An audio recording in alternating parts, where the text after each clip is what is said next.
নমস্কার।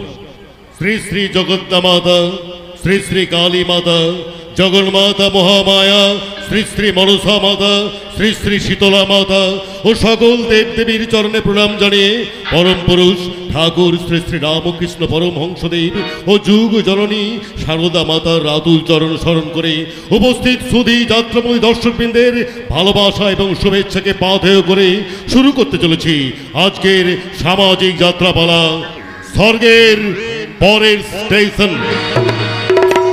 রচনা ভৈরব গঙ্গোপাধ্যায়, নির্দেশনা অলোক কুমার দে, সহ নির্দেশনা চণ্ডীচরণ খাঁ, রূপসজ্জা আলো ও ধ্বনি মা লক্ষ্মী ড্রেস হাউস বুদবুদ পূর্ব বর্ধমান, দল ম্যানেজার সুকুমার পাল ও স্বপন খাঁ, সর্বাধিনায়ক চণ্ডীচরণ খাঁ, পরিচালনায় কলাবেড়িয়া তরুণ সিংহ, পরিবেশনায় জগদ্দা মাতা নাট্য সংস্থা।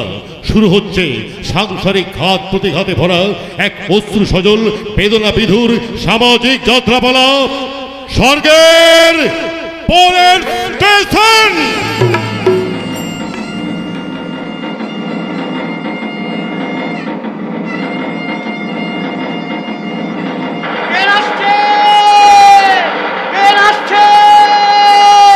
জীবন থেকে মরণ পর্যন্ত লম্বা একটা এক্সপ্রেস ট্রেন, একটা স্বপ্নের ট্রেন, একটা অদ্ভুত অস্বাভাবিক ট্রেন, বাঁশি বাজিয়ে মাটি কাঁপিয়ে স্টেশনের পর স্টেশন পার হয়ে রেল লাইনের উপর দিকে ছুটে আসছে।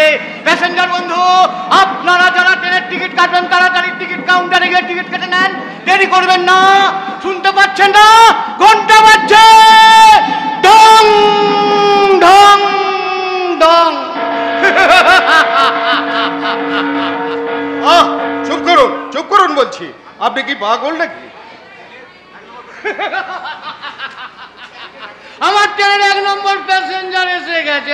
আপনি কে? আমি বিবেক। বিবেক? হ্যাঁ, আমার নাম বিবেক। এই হৃদয়পুর থানায় আমার বাড়ি। আমার বাবার নাম সত্য, মায়ের নাম সুনীতি।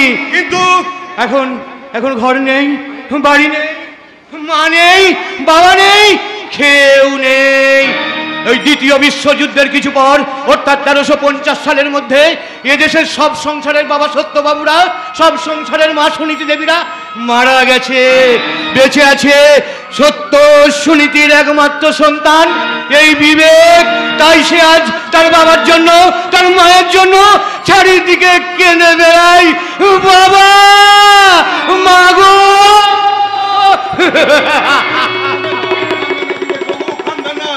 আপনি আমার অপরাধ ক্ষমা করে আমার বাড়িতে আসুন। কি করে যাব? এক্ষুনি আমার ট্রেন চলে আসবে। আমি গার্ড সাহেব।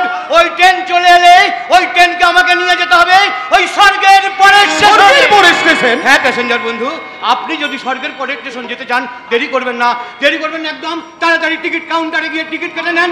তা না হলে আমি যদি একবার ড্রাইভারকে সবুজ পতাকা দেখিয়ে দিই, ড্রাইভার এক্ষুনি গাড়ি স্টার্ট করে দিবে, আর আপনার ট্রেনে চাপা হবে না, আর বাবা মায়ের সাথে দেখাও হবে না। বাবা মা গো, মা তোমাকে ডাকছে। আমার ট্রেনের 2 নম্বর প্যাসেঞ্জার এসে গেছে। লোকটাকে পাগল নাকি? না রবি, ওকে পাগল বলিস না। আপনার নামটা কি প্যাসেঞ্জার বাবু? ভুবন ব্যানার্জি। ভুবন ব্যানার্জি। ভুবন মানে পৃথিবী। আচ্ছা পৃথিবী বাবু, আপনি আমার একটা কাজ করে দেবেন। কি কাজ? আমার ওই ট্রেনটাকে আপনি চালিয়ে নিয়ে যেতে পারবেন? কি বলছেন আপনি? পারবেন না তো? বলুন কেন পারবেন না? উত্তর দিন, উত্তর দিন। বাবা! ভয় কি রবি? আমি তো রয়েছি বাবা। ঠিকই তো, বাবার মতো বাবা থাকলে দেশের সন্তানদের ভয় কিসের? কিন্তু এ যুগের বাবা মায়ের দল ওই ছেলে মেয়েদের কাণ্ড কারখানা দেখে বোবা হয়ে বসে থাকে। আধুনিকা মেয়েদের মা হতে লজ্জাবোধ করে। পিঠ কাটা ব্লাউজ পরা মায়েদের পেটে কি আর বিদ্যাসাগর আশুতোষ জন্মায় না? জন্মায় ওই বাপান ঝাপান ওই বেমেলা ঝামেলার দল। তাই তো আমি ওই 1350 সালের মায়েদের ফিরিয়ে আনতে যাচ্ছি। একটেন মা আর একটেন বাবা। বাবা বাবা, আচ্ছা মানুষ তো তুমি। সেই কখন রবিকে দিয়ে তোমায় ডাকতে পাঠিয়েছি, অথচ তুমি এখনো দাঁড়িয়ে। কে উনি? ভদ্রলোক বিবেক বাবু মানসিক ভারসাম্য হারিয়েছেন ভারতী। অর্থাৎ অর্থাৎ ভারতবর্ষের মা, কোটি কোটি মায়ের প্রতিচ্ছবি মিলে যাচ্ছে, আমার স্বপ্নের সঙ্গে সব মিলে যাচ্ছে। এবার আমি ট্রেন ছাড়বো। ঝিক ঝিক ঝিক ঝিক। সংসারের বাবা আপনি, আমার রেলগাড়ির ড্রাইভার। সংসারের মা আপনি, আমার রেলগাড়ির গার্ড। সন্তান কামনাকে মাঝখানে রেখে সেই স্বপ্নের ট্রেনকে নিয়ে চলুন কর্তব্য মায়া মমতার স্টেশন পেরিয়ে পেরিয়ে।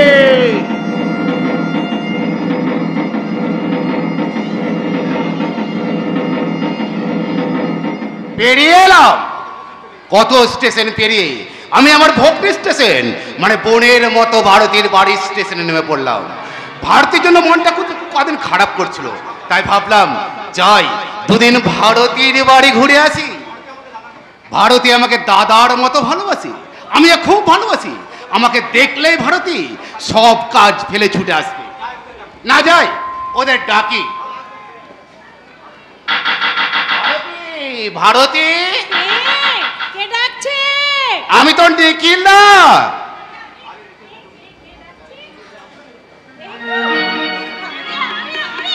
নিখিলদা তুমি ভালো আছো তো দাদা? থাক থাক থাক থাক। তা তোদের খবর ভালো তো? হ্যাঁ ভালো। তা তুমি এতদিন আসোনি কেন? তোমার উপর কিন্তু আমার ভীষণ রাগ হয়েছে। পাগলি কোথাকার, এই তো এসে গেছি।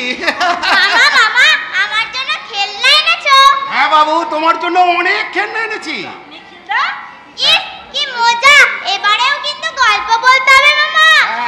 আর আমি তোমার সামনে বসবো, গল্প শুনতে শুনতে আমি ঘুমিয়ে যাব। হয়েছে হয়েছে, খুব হয়েছে।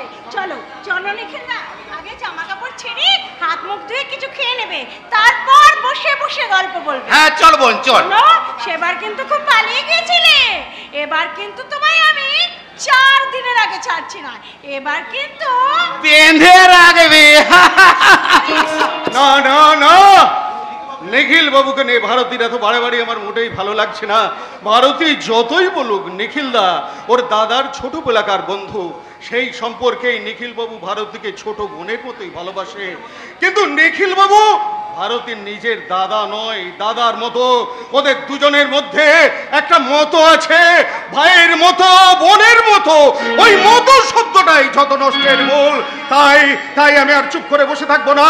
ভারতী এলেই আমি স্পষ্ট করে বলে দেব। কার সঙ্গে একা একা দাঁড়িয়ে দাঁড়িয়ে কথা বলছো?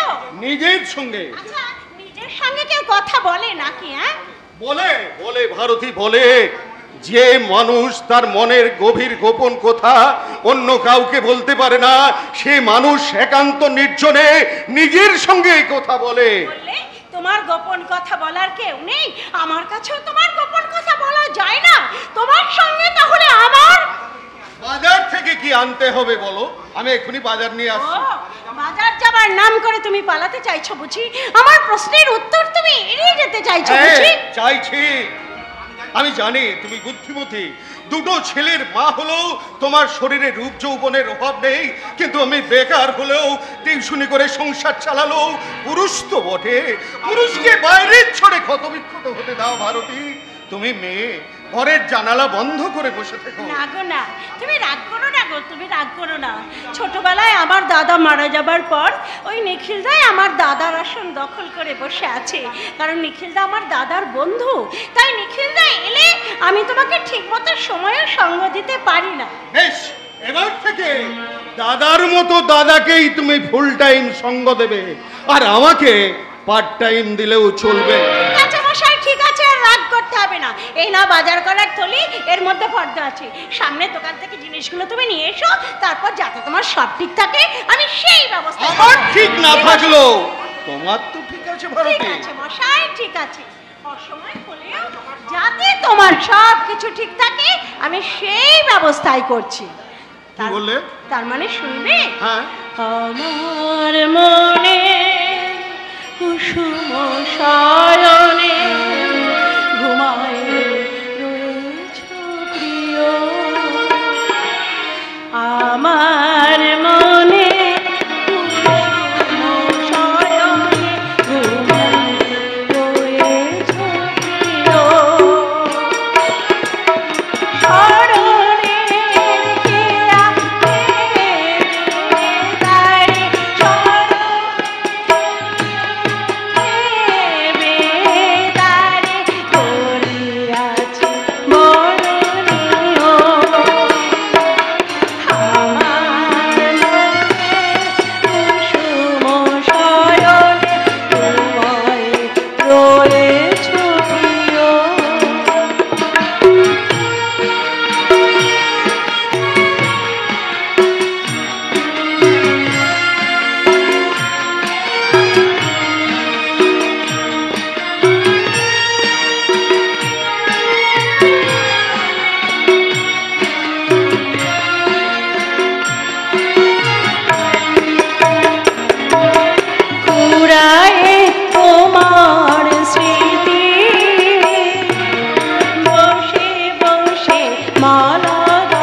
গানটা তুমি আমায় শোনালে, সেই গানটা ওই দাদার মতো নিখিলদাকে শোনালে ব্যাপারটা জমতো ভালো। কি বললে? কি বললে তুমি? তুমি বুঝতে পারোনি? আজ নতুন নয়, তোমাকে অনেক দিন অনেকভাবে আমি কথাটা বলার চেষ্টা করেছি, কিন্তু তুমি আমার কোনো কথার গুরুত্ব দাও। কেন গুরুত্ব দেব? আমি কি তোমার মতো হীনমন্যতার নাকি? সামনে কথা বলবে ভারতী। তোমার অনেক অভিনয় ধরতে পারো, আমি তোমাকে ক্ষমা করে দিয়েছি। তোমাকে না কতদিন বলেছি ওই নিখিল বাবুর সঙ্গে মেলামেশা আমার মোটেই ভালো লাগে না। কি বললে তুমি? ভাই বোনের মেলামেশা তোমার ভালো লাগে না? ছি ছি ছি, তুমি না শিক্ষিত, তুমি না ছাত্রদের কত জ্ঞানের কথা বলো, অথচ তোমার মনটা এত নোংরা, তোমার মনটা এত নীচ, এত নীচ। ক্ষমা করো ভারতী। তুমি বিশ্বাস করো, বেকারত্বের যন্ত্রণায়, অভাবের চালায় আমি আমার শুভ বুদ্ধি হারিয়ে ফেলেছি। আমি বেঁচে আছি কিনা আমার সন্দেহ হয়। অনেক যন্ত্রণার মাটি দিয়ে মাঝে মাঝে আমি একটা ভালোবাসার প্রতিমা তৈরি করি। ওই রবির মুখ সে 6 মাসের বাচ্চা সময়ের মুখ দেখে নিজেকে স্বর্গ বানিয়ে নিয়ে ভাবি আমার কিছু না থাক, দুটো সন্তান তো আছে, একটা ভালোবাসার প্রতিমা তো আছে। হ্যাঁ, তুমি তুমি তুমি আমার মরুভূমি হৃদয়ের সান্ত্বনার পান্থ পাদক। তাই তোমাকে কাছে না পেলে আমার অনেক কিছু গোলমাল হয়ে যায় ভারতী। আজকের যে ঘটনাটা ঘটে গেল সেটা নিখিল বাবু যেন জানতে না পারে। তুমি বাড়ির ভেতরে যাও, আমি এখনই বাজার থেকে বাজার করে নিয়ে আসছি। হ্যাঁ হ্যাঁ, আমি যাব আর আসবো। ঠিক আছে, বেশি ভালোবাসলে মানুষ মানুষ কোথায় এমনি করেই ভুল করে। তাছাড়া নিখিলদা এলে আমিও তোকে ঠিকমতো সময়েও সঙ্গ দিতে পারি না, অথচ নিখিলদার সামনে থেকে 1 মিনিট সরে গেলে নিখিলদা অমনি এসে আমাকে বলে, কি রে ভারতী, এখানে একা একা দাঁড়িয়ে কি ভাবছিস বোন? অনেক কথা দাদা, সে তোমাকে শুনতে হবে না। আচ্ছা, আমি এখানে আসি বলে কি ভুবন বাবু বিরক্ত হন? না, বিরক্ত হবেন কেন, বরং খুশি হন। কিন্তু না দাদা না, এর মধ্যে আর কোনো কিন্তু নেই। একটু আগে তোর সঙ্গে যেন কি নিয়ে তর্ক হচ্ছিল। ও আমাদের প্রাত্যহিক দাম্পত্য কলহ, সে তোমাকে শুনতে হবে না দাদা। কেন বলা যাবে না ভারতী? মনে কর না আমি তোর বন্ধু। আরে, তুমি আমার বন্ধু হতে যাবে কেন? তুমি আমার দাদার বন্ধু। দাদা পাঠা কিসের বন্ধু হতে? শোন, তোকে আমি মা, ভাই কাঁদছে, আমি কিছুতেই চুপ করতে পারছি না। আমার তাই বুঝি? ঠিক আছে, তুমি তোমার মামার সঙ্গে গল্প করো, আমি তোমার ভাই সমস্যা নাকি, চুপ করি, এক্ষুনি ফিরে আসছি, কেমন? সমস্যা না, কিন্তু কি হলো মামা, কি ভাবছো? ভাবছি সাক্ষী রাখলে চলবে না। তার মানে? মানে এই নে বাবা, 10টা টাকা নে। 10টা টাকা নিয়ে সেই মোড়ের মাথায় মিষ্টি দোকান থেকে সন্দেশ কিনে নিয়ে আয়। কতদিন সন্দেশ খাইনি, দাও মামা দাও, আমি দৌড়ে যাব আর আসবো। না রবি, বেশি তাড়াতাড়ি করো না, রাস্তায় বিপদ হতে পারে। তুমি আস্তে আস্তে যেও, বেশি তাড়াতাড়ি করো না, বুঝলে? ঠিক আছে মামা। আর হ্যাঁ, তুমি মাকে বলে দিও আমি সন্দেশ আনতে যাচ্ছি, নলেন গুড়ের সন্দেশ।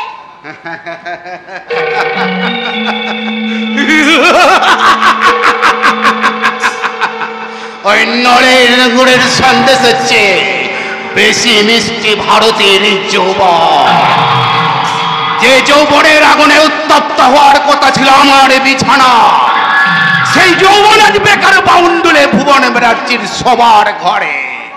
আমি ভুবনের সব কথা শুনেছি, তাই এই বাড়িতে আমার আসার শেষ দিন, আর এই শেষ দিনে আমি শেষ কামড়টা দিয়ে যাব। কি হলো দাদা, একা একা দাঁড়িয়ে হা হা হা করে তুমি হাসছো কেন? তুই সমুসোনাকে দুধ খাইয়েছিস? সমুসোনা দুধ খেয়ে আমার কোলে ঘুমিয়ে পড়েছে। তুই এখানে ওকে শুইয়ে দি। কেন বলো তো দাদা, কিছু বলবে? তুই আমার পাশে এসে বস, তোর সঙ্গে কথা আছে। বলো দাদা, কি বলবে বলো। আমি মানে ভুবন বাবু, এই ভুবন বাবু বাজারে গেছেন তো, হ্যাঁ এক্ষুনি এসে পড়বে। তার আগেই তোর সঙ্গে মানে ব্যাপারটা। আরে বলো না, ব্যাপারটা কি কি বলবে তুমি? মানে ওই রবি সন্দেশ খেতে চাইছিল, তোর বাবু তাই ওকে 10টা টাকা দিয়ে সন্দেশ আনতে পাঠিয়েছি। কেন তুমি এইভাবে মেচে মেচে বাজে খরচা করছো বলো তো দাদা? বাজে খরচ আমি করিনি রে ভারতী, বাজে খরচ আমি করিনি। তোর মুখ চেয়ে তোকে একান্ত ভাবে, একান্ত ভাবে কি বলবে বলো? আরে যে কথাটা আমি সবার সামনে অনেক দিন ধরে বলবো বলবো করে বলতে পারিনি, সেই কথাটা আমি তোমাকে বলতে চাই। আচ্ছা বলো না তুমি কি বলবে? আমি তোমাকে ভালোবাসি, তোমাকে আমি চাই, সেই তোমাকে। একই করছো নিখিল দা, তুমি আমার দাদার বন্ধু, আমি তোমাকে দাদার মতো শ্রদ্ধা করি, তুমি একটা বোনের মতো। চুপ করো। বিয়ের আগে আমি তোমাকে ভালোবেসেছিলাম, আমার এই সামান্য বলে তুমি আমার হাত ছাড়া হয়ে গেছো। ছেড়ে দে রাস্তার কুকুর, অগ্নিস্নেহের এই মূল্য। বেরিয়ে যা রাস্তার কুকুর, বেরিয়ে যাও। আরে বেরিয়ে তো যাবোই, তবে উপোস করে নয়, তোর যৌবনের হারে চেটে ফুটে গিয়ে। মামা তুমি আমার মায়ের দিকে এগিয়ে যাচ্ছ কেন? মা আমি বাবাকে ডাকবো। বাবা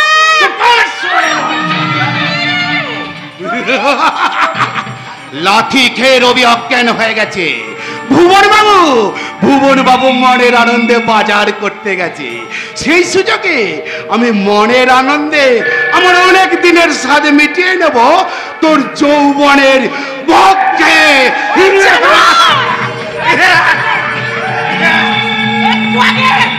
আমার স্বামীর কাছে তোর হয়ে কত বড় মুখ করে কথা বলেছিলি, এখন বুঝতে পারছি সে তোকে ঠিক চিনতে পেরেছিল, আমি তোকে চিনতে পারিনি। চিন্তাই যখন পেরেছো তখন ভালো করে চিনি দিতে তুমি আমার বুকে দৌড়া দাও সুন্দরী।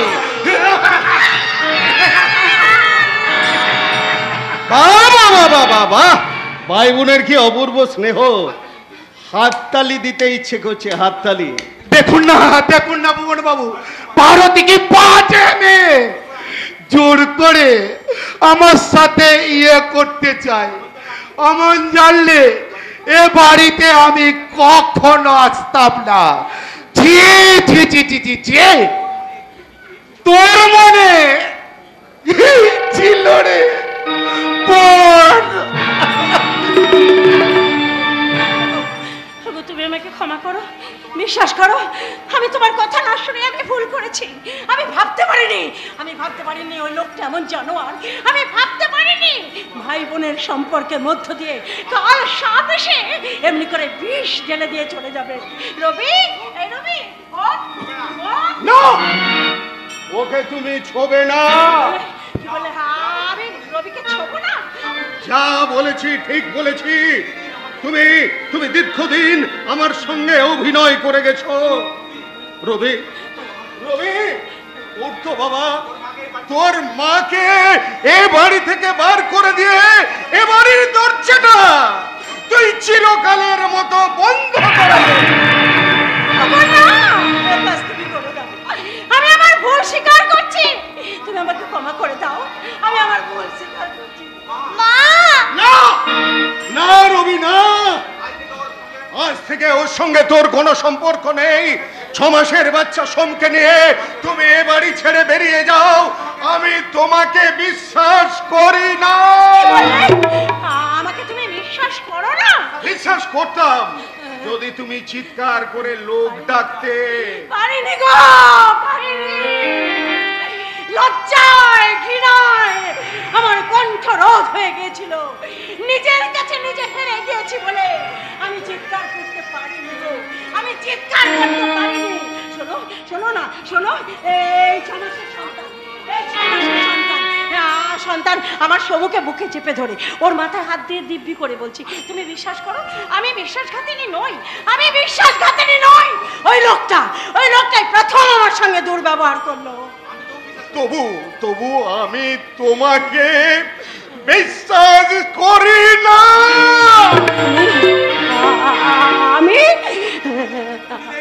তুমি যদি ঠিক এই মুহূর্তে এই বাড়ি ছেড়ে বেরিয়ে না যাও তাহলে বুঝবো এই রবি আমার সন্তান আর নিখিল বাবুর সন্তান ওই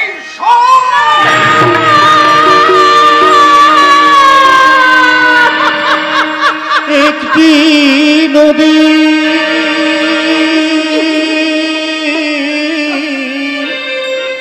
দুটি ভাগে মেশে দুই মোহনা একটি নদী দুটি ভাগে মেশে দুই মোহনা একটি মিশে গঙ্গার বুকে একটি মিশে গঙ্গার বুকে আর একটি যে যমুনা মেশে দুই মোহনা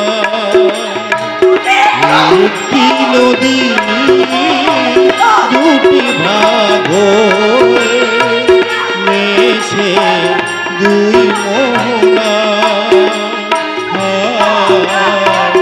মেশে দুই মোহনা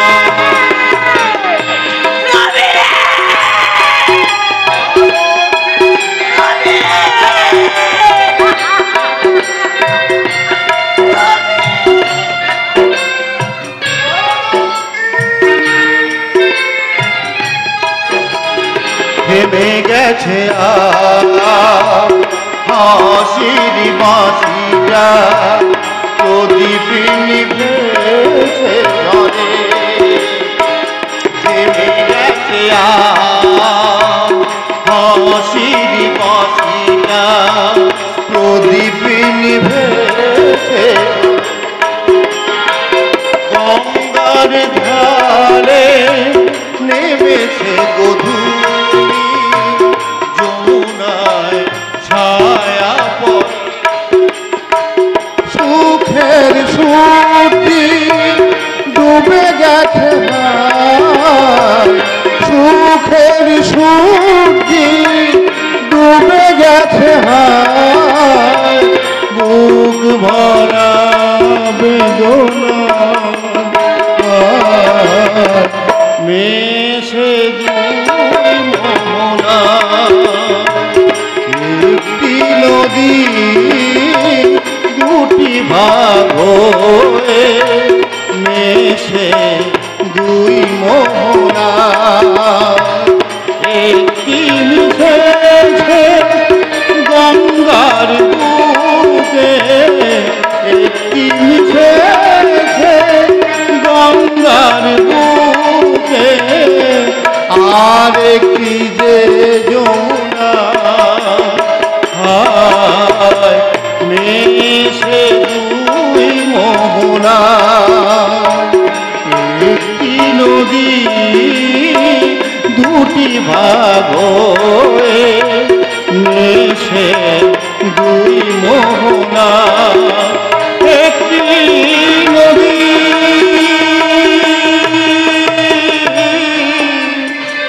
দুটি ভাগ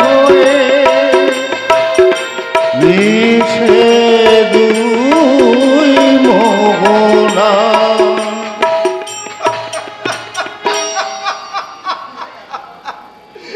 জগদীশ ভট্টাচার্যের কান্না থেকে তুমিও কাঁদছো মানে বিষয় কিন্তু কিন্তু পাষণ্ড ভগবানের চোখে তো একটুকু জল নেই তার অন্তরের মধ্যে এতটুকু তো করুণা নেই তা যদি থাকতো তাহলে তাহলে সে আমার একমাত্র মেয়ে আরতিকে আমার কাছ থেকে কেড়ে নিতে পারতো না ভগবান তুমি যদি ছেলে মেয়ের বাবা হতে তাহলে তুমি বুঝতে এই মহারা ছেলে বাবা কি যন্ত্রণা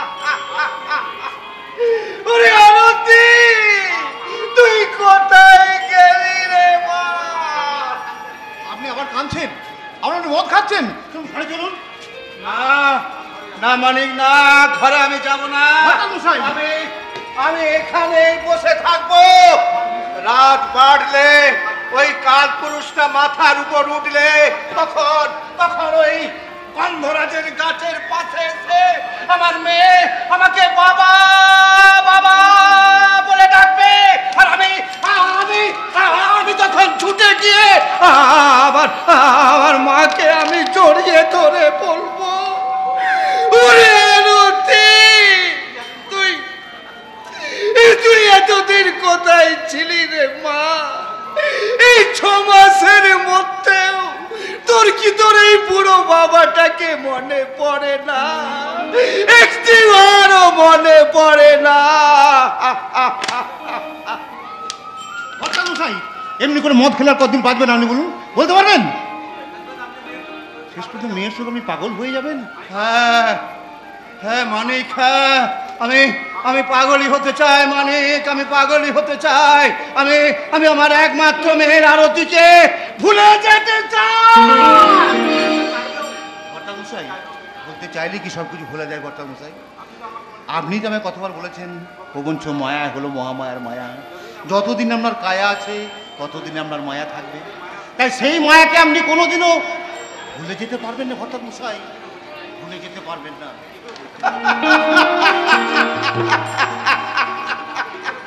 কি করে ভুলতে পারবো বলতে পারো? মানে ওই আদ্রা শক্তি মা মহামায় তো এই জগৎটাকে আচ্ছন্ন করে রেখেছে।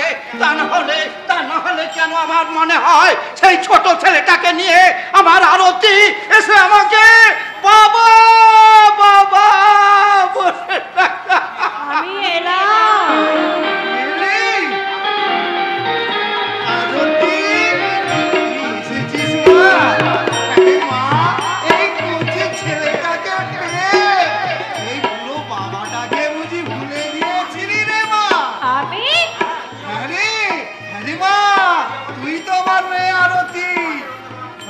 অন্ধকারে তুই তোর বুড়ো বাবাকে দেখতে এসেছিস, তাই না? দেখ না রে হতভাগী, বলে তুই ছিলি না বলে তোর জন্য কেঁদে কেঁদে আমার এই হাত পাঁচটা গুলো সব বেরিয়ে গেছে কাকা। তোর জন্য ভেবে ভেবে আমি নিজেকে শেষ করে দিয়েছি। কাকা, আমি আরতি নই, আমি ভারতী। মিথ্যে কথা! তুই আবার আমাকে মিথ্যে কথা বলছিস হতভাগী? ওরে পারবি না। এই 6 মাস পরে তুই যখন এই ছেলেটাকে নিয়ে বাড়ি ফিরে এসেছিস তখন আর তোকে আমি পালিয়ে যেতে দেব না। দে বলছি, এই তোর ছেলেটাকে আমাকে দে। দাও ভারতী, দাও। এই নাও। তোমার খোকাকে কাকার কোলে তুলে দাও। এই নাও কাকা, এই নাও।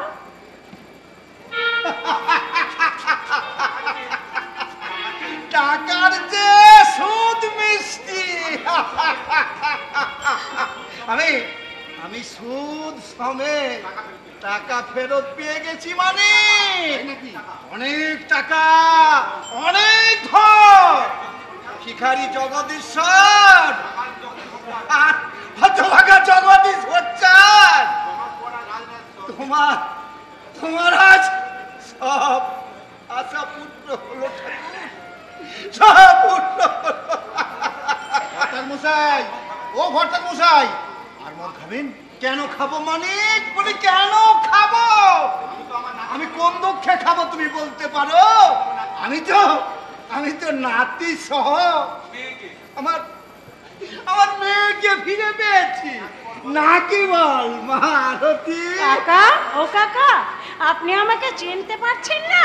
আমি আরতি নই, আমি আরতির বান্ধবী ভারতী। ভারতী? হ্যাঁ ভর্তামশাই, ভারতীদের স্বামী ভুবন বাবু ভারতীদিকে বাড়ি থেকে তাড়িয়ে দিয়েছেন। আর আরতিদির মৃত্যু সংবাদ ভারতীদি জানতো না, তাই আরতিদির কাছে আশ্রয় নিতে। আশ্রয়? আশ্রয়, চিরদিনের মতো আশ্রয়। কিন্তু আরতি তো নেই কাকা। কে বললে রে হতভাগী? কে বললে আরতি নেই? ওরে তুই তো আমার মেয়ে আরতি রে। আর তোর ছেলে আমার দাদু ভাই। ও কাকা, বল মা। আরে আরে মা, তুই তোর বুড়ো বাবার মাথায় হাত রেখে বল রে মা, তুই তুই আমাকে ছেড়ে চলে যাবি না তো? যাবো না কাকা, তোমাকে ছেড়ে আজ থেকে আমি কোথাও কোনোদিন যাব না। আরে মা, তুই তুই আজ থেকে আমাকে আমাকে বাবা বলে ডাক রে মা। বাবা ঈশ্বর, তুই তুই আমার সঙ্গে যুদ্ধে হেরে গেলে ঈশ্বর, মানুষের সঙ্গে ভগবানের যুদ্ধে আজ ভগবান পরাজিত। মানিক, যাও মানিক যাও, আমার মেয়ের ঘরটা খুলে দাও, ওর আঁচলের চাবি খাড়িটা আমার মেয়ের হাতে তুলে দাও। যারে যারে মা, তুই দাদু ভাইকে নিয়ে ঘরে যা।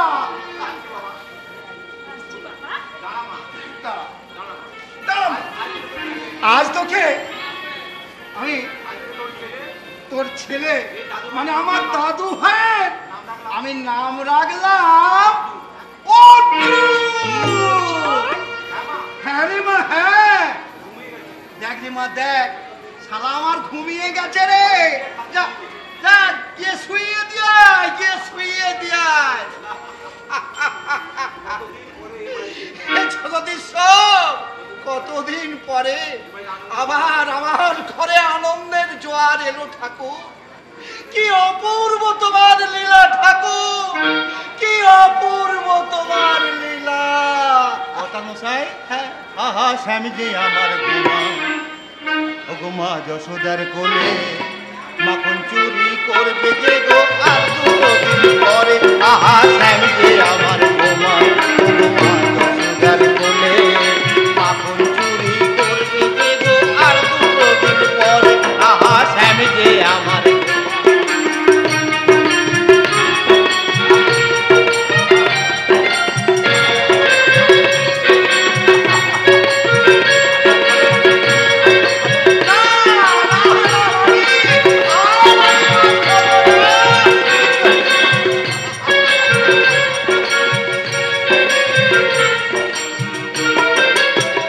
আনন্দের বন্যায় ব্যথার যমুনা, হৃদয় বৃন্দাবনের পথে নূপুর বেজে যায় গো, নূপুর বেজে যায়।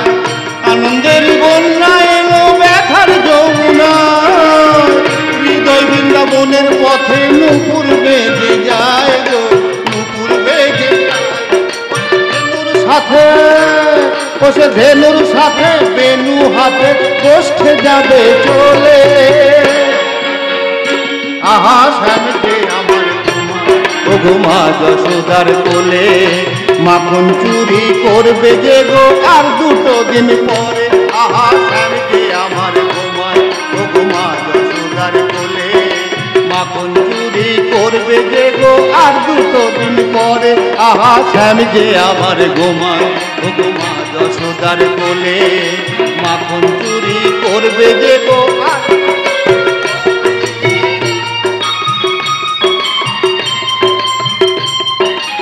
এরপর 21 বছর পরের ঘটনা।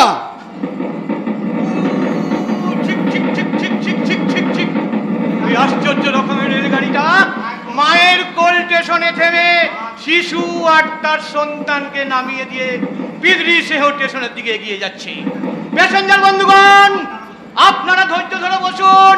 ভুল বুঝাবুঝি স্টেশন থেকে রেলগাড়িটা ছেড়েছি, তারপর কর্তব্য, সম্মানবোধ, অবিশ্বাসের স্টেশন পেরিয়ে ঝগড়াঝাটি মোড়ে কিছুক্ষণ দাঁড়িয়ে কন্যা সেহ স্টেশনে ইঞ্জিনটাকে ঠিক করে নিয়ে কর্তব্য অনুশোচনার স্টেশন পেরিয়ে আসতে 21 বছর লেগে গেছে। আমি ড্রাইভারকে গাড়ি দাঁড় করাবার সিগন্যাল দিলাম। ওই দেখুন, পুলিশ অফিসার ভুবন ব্যানার্জি আত্মবিলাপ করতে করতে এইদিকে আসছে। আপাতত আমি ততক্ষণ ওই ডাস্টবিন ক্যান্টিন থেকে কিছু খাবার খেয়ে নিই।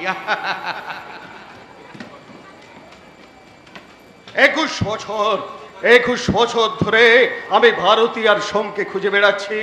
ভারতীর সঙ্গ ছাড়াছাড়ি হয়ে যাবার পর আমি পুলিশের চাকরি পেলাম, বর্তমানে আমি হৃদয়পুর থানার ওসি, আমার হাতে এখন অনেক ক্ষমতা, কিন্তু সব ক্ষমতা প্রয়োগ করেও আমি আমার ভাঙা মনটাকে জোড়া লাগাতে পারছি না। ভালোবাসার সামান্য একটা ভুল 21টা বছর ধরে আমার হৃদয়টাকে জ্বলিয়ে পুড়িয়ে ছারখার করে দিচ্ছে। দেবেই তো ওই সন্দেহের আগুন, যে মারাত্মক আগুন, ওই আগুনে কত ঘর, কত সংসার, কত মানুষ পুড়ে হয়েছে ছাই, তার কোনো হিসাব নাই। আচ্ছা, আপনি বিবেক বাবু না? বিবেককে যে চিনতে পারে সে বিবেকহীনতার কাজ করে কি করে? আমি ভুবন ব্যানার্জি তো। 21 বছর আগে আপনার সাথে আমার প্রথম দেখা হয়েছিল এখানে। আমি আপনাকে ঠিক চিনতে পেরেছি। আজ তো আপনি এই হৃদয়পুর থানার দারোগা বাবু। নমস্কার দারোগা বাবু। নমস্কার। ভালো পুলিশ অফিসার হিসাবে অনেক মানুষের কাছে আপনি সম্মান পেয়েছেন। আমার ঊর্ধ্বতন পুলিশ অফিসারেরা আমাকে যথেষ্ট ভালোবাসেন। কেউ ঘুষ নিতে চাইলে আপনি তাকে অসম্মান করেন। আপনার বড় ছেলে রবি একটা মস্ত বড় কোম্পানি চাকরি করে, আপনি তার বিয়ে দিয়েছেন, আপনার একটা ফুটফুটে নাতি হয়েছে। ঠিক আপনারই বড় ছেলে রবির মতো দেখতে হয়েছে, তাই না? হ্যাঁ, ছেলের বউ নাতিকে নিয়ে আমার সুখেই দিন কাটছে। মিথ্যে কথা বলছেন। বলছেন না আপনি সুখে আছেন, আপনি শান্তিতে আছেন। বিবেক বাবু, আমি সুখেই আছি, আমি শান্তিতেই আছি। আমি কার জন্য দুঃখ করতে যাব, কার জন্য আমার মনে অশান্তির বাসা বাঁধবে? এখন আমার কোনো কিছুর অভাব নেই। কিন্তু সেই অভাবের দিনে স্বভাবটা তো আছে। বিবেক বাবু, জবাব দিতে পারেন? এত প্রভাব প্রতিপত্তি থাকা সত্ত্বেও কোপ্তা কাবাব খেয়ে নবাবি চালচলন দেখিয়ে আপনার রাতে ঘুম হচ্ছে তো? কার চিন্তা আমার ঘুম কেড়ে নেবে? আপনার ভালোবাসার চিন্তা। ভালোবাসা, আপনার স্ত্রী ভারতীর ভাবনা, আপনার ছোট ছেলে সোমনাথের সহস্র স্মৃতি, স্মৃতির অদল দলে তলিয়ে গেছে। আমার সপ্তডিঙা মধুকর ভালোবাসার কমলে কামিনী আমাকে প্রথভ্যষ্ট করতে পারেনি। আমি সন্দেহের মহাসাগর সাঁতার দিয়ে পেরিয়ে এসে সৌভাগ্যের সিংহল দ্বীপে পৌঁছে গেছি। আমি সুখী, আমি মুক্ত। আপনি দুঃখী, আপনি বন্দী। জবাব দিতে পারেন? আপনি জবাব দিতে পারেন বিবেক বাবু? বিবেক বাবু কি বলছে শুনুন। আপনি জানেন না, আপনি জানেন না ইন্সপেক্টর সাহেব, আপনার অনুশোচনার ট্রেন পৌঁছে গেছে ওই স্মৃতির স্টেশনে। বিবেক বাবু, দারোগা বাবু, আপনার নিজের ভুল আপনি নিজে বুঝতে পেরেছেন। আপনি জানেন আপনার ছোট ছেলে আপনারই সন্তান, কিন্তু তৎক্ষণাৎ মুহূর্তে দেখবার জন্য আপনি সৌদাগর সেজেছিলেন তো। কিন্তু ব্রাহ্মণকে গায়ত্রী লুকিয়ে কোনো লাভ নেই দারোগা বাবু। আপনি খুঁজুন, আপনি অনুসন্ধান করুন। আমি যদি তাদের দেখা পান ভালো, তবে একটা কথা জেনে রাখুন দারোগা বাবু, ওই শিখ সিংহলের রাজত্ব থেকে আপনাকে উদ্ধার করবে আপনার ছোট ছেলে সীমন্ত সৌদাগর।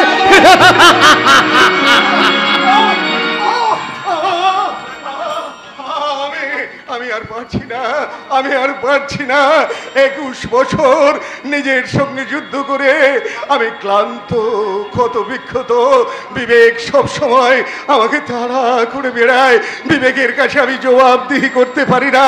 অনুশোচনায় আমার বুকটা মুচড়ে মুচড়ে উঠে আমি নিশিপা মানুষের মতো নিশুতি রাতে চিৎকার করে ডাকি, সব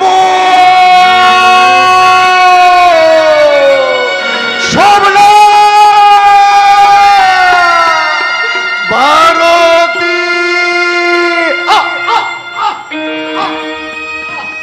কি হয়েছে বাবা? আবার কি আপনার শরীর খারাপ করছে? কতদিন আপনাকে আমি বলেছি আজ আবাজে চিন্তা করে একদম শরীর খারাপ করবেন না। রবি, তোমার মায়ের চিন্তা, তোমার ভাইয়ের চিন্তাকে তুমি আজে বাজে চিন্তা বলছো? নয় তো কি বাবা, 21 বছর আগে যে ভদ্র মহিলা আপনাকে ছেড়ে 6 মাসের বাচ্চাকে নিয়ে চলে গেছে, তার কথা ভেবে এখন কি লাভ? রবি, তোমার মা শুধু তোমার কাছে ভদ্র মহিলা না মানে আচ্ছা রবি, তুমি তো অনেক লেখাপড়া শিখেছো, কলেজ ইউনিভার্সিটির বড় বড় সিঁড়ি পেরিয়ে বড় বড় সার্টিফিকেট এনেছো, আর সেজন্যই বুঝি ভুলে গেছো জীবন বোধের প্রথম ভাগের কথা। বাবা, লেখাপড়া শিখে মানুষ যে এমন অশিক্ষিত হয় তা তো আমার জানা ছিল না বাবা। বৌমা, বৌমা। বাবা, আপনি আপনি কি আমায় ডাকছেন বাবা? হ্যাঁ মা অঞ্জলি, তোমার ছেলে কোথায়? অপু ভেতরে বসে বই পড়ছে বাবা। পড়ছে? দাদু ভাইয়ের পড়া বন্ধ করে দাও, কারণ কারণ যারা পড়ে তারা বোধহয় পড়েই যায়। কি হলো দাদু, তুমি হাসছো কেন? তোর বাবা নিচের দিকে নেমে পড়েছে বলে রে দাদু ভাই। আপনি থানায় যাবেন না বাবা? যাবো যাবো বাবা, যাবো থানায়, আমি যাব। থানায় গিয়ে চোর গুন্ডা সমাজ বিরোধীদের আমি শাসন করব। তার আগে আমি আমার বড় ছেলে রবিকে একটু শাসন করে কি যাই। বলছেন বাবা? আপনার ছেলে কি কোনো অন্যায় কাজ করেছে? বৌমা, আমার ছেলে কি কখনো অন্যায় কাজ করতে পারে? জবরদস্ত পুলিশ অফিসার ভুবন ব্যানার্জির ছেলে সেবাব্রত গুপ্তা এন্ড কোম্পানির সেলস ম্যানেজার, এমকম পাস করা সুদর্শন যুবক, শুধু তার মাকে বলে ভদ্র মহিলা। ছি ছি ছি। আপনি কি সিনকেট করতে চাইছেন বাবা? অঞ্জলি, অঞ্জলি তুমি বিশ্বাস করো, আই ক্যান্ট ইমাজিন। ইংরেজি নয় বাবা, ইংরেজি নয়, বাঙালির ছেলে, আগে বাংলা ভাষা শেখো। বাবা, এই নাও, এটা বর্ণ পরিচয়, প্রথম ভাগ পড়ো। অ আ হস্যই দীর্ঘই বয়কার বয়কার বাবা, ময়কার মা। No never. এই বর্ণ পরিচয় মুখস্থ করে আমি আর একটা ভুবন ম্যাচ হতে চাই না। আমি আমার মতো হতে চাই। উনি পুলিশ অফিসার হয়ে ঘুষ খাবেন না, শুধু তার স্মৃতির ঝুড়ি মাথায় নিয়ে গরুর গাড়ি চাকার মতো মাটি মারিয়ে মারিয়ে ওই মরণের দিকে এগিয়ে যাবেন, তবু আদর্শ ত্যাগ করবেন না। ওয়ার্থলেস কোথাকার। কি বাবাকে তুমি ওয়ার্থলেস বলে? বললাম আই এম কারেক্ট, আমি ঠিক বলেছি। বাবা, তুমি একটা wordless. Apu! I am also correct, আমিও ঠিক বলেছি। অপু! অঞ্জলি, অঞ্জলি, অপিটা কিন্তু একটু করে বাবার দিকে চলে যাচ্ছে। তুমি এর দিকে সম্পূর্ণভাবে নজর রাখবে। আর হ্যাঁ, আমি এখন অফিসে যাচ্ছি। অফিস থেকে ফিরে আজ নাইট শোয়ে আমরা সিনেমা দেখতে যাব। কিন্তু বাবার যে তাতে ভীষণ অসুবিধা হবে। বাবার অসুবিধা হয় বলে আমি আমার জীবন যৌবনের সমস্ত স্বপ্নকে ব্যর্থ করে দেবো, তা তো হতে পারে না। তাই আমি তোমাকে যা বলছি তুমি তাই করবে। আমি অফিস যাচ্ছি, অফিস থেকে ফিরে নাইট শোয়ে সিনেমা দেখতে যাব। তৈরি থেকো, কেমন? ওকে, টাটা। মা, বাবা খুব খারাপ, তাই না? ছি অপু, ও কথা বলতে নেই বাবা, ও কথা বলতে নেই। কেন বলতে নেই? আমার বাবা যে তার বাবাকে খারাপ কথা বলে তার বিনায়। অপু! আচ্ছা মা, আমার ঠাকুমা ছোট কাকা কোনোদিন ফিরে আসবে না? জানি না বাবা, আমি কিচ্ছু জানি না। মা, তুমি কাঁদছো? হ্যাঁ রে অপু, হ্যাঁ। আমার শাশুড়ি মাকে আরে ছোট দেওরকে দেখার সৌভাগ্য বোধহয় আমার হয়নি। মা! তোর দাদুর মুখে তাদের কথা আমি অনেক শুনেছি রে বাবা। হ্যাঁ রে অপু, হ্যাঁ, তো দাদুর মুখেই তাদের কথা শুনতে শুনতেই আমি শুধু চোখের জল ফেলেছি, আর কাঁদতে কাঁদতে ঠাকুরের কাছে প্রার্থনা করে বলেছি, ওগো ঠাকুর, তুমি আমার শাশুড়ি মাকে ফিরিয়ে দাও ঠাকুর, তুমি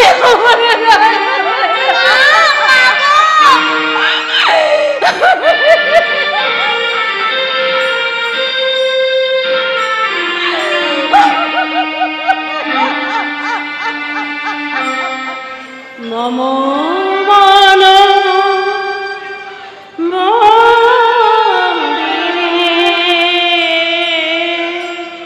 নাচত কৃষ্ণ সুন্দর গিরিধারীরা। সুন্দর গিরিধারীরা। নমো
10 বছর ধরে আমি যে একটু একটু করে তোমার মেয়ে আরতি হয়ে গেছি বাবা। আরতি? আরতি? হ্যাঁ হ্যাঁ হ্যাঁ, তুই তো আমারই মেয়ে আরতি রে। আরতি ছিল আমার ছেলেবেলার বান্ধবী, এ কথা আমার দাদা ছাড়া কেউ জানতো না। বিয়ের পর ভালোবাসার আনন্দে আমার স্বামীকেও আমি এই কথা বলতে ভুলে গিয়েছিলাম। কিরে মা, তুই কি আমার জামাইয়ের কথা ভাবছিস তাই না রে মা? বাবা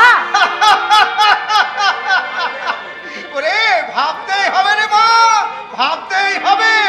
এটা যে প্রকৃতির নিয়ম।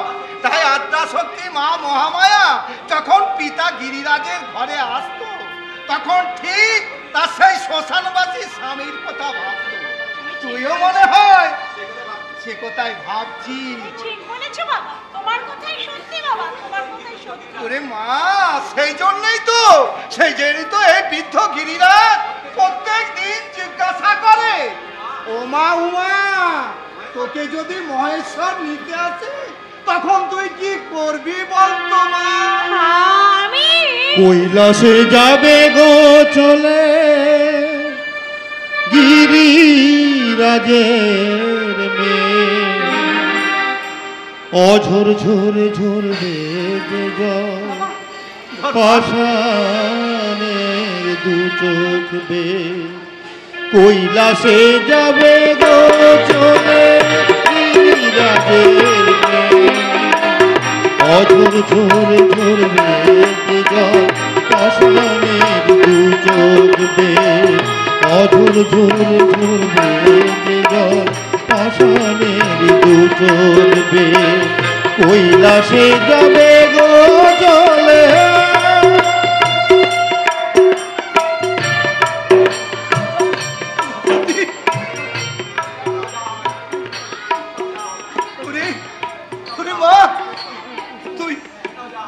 তুই কোথাও যা হবে না রে মা।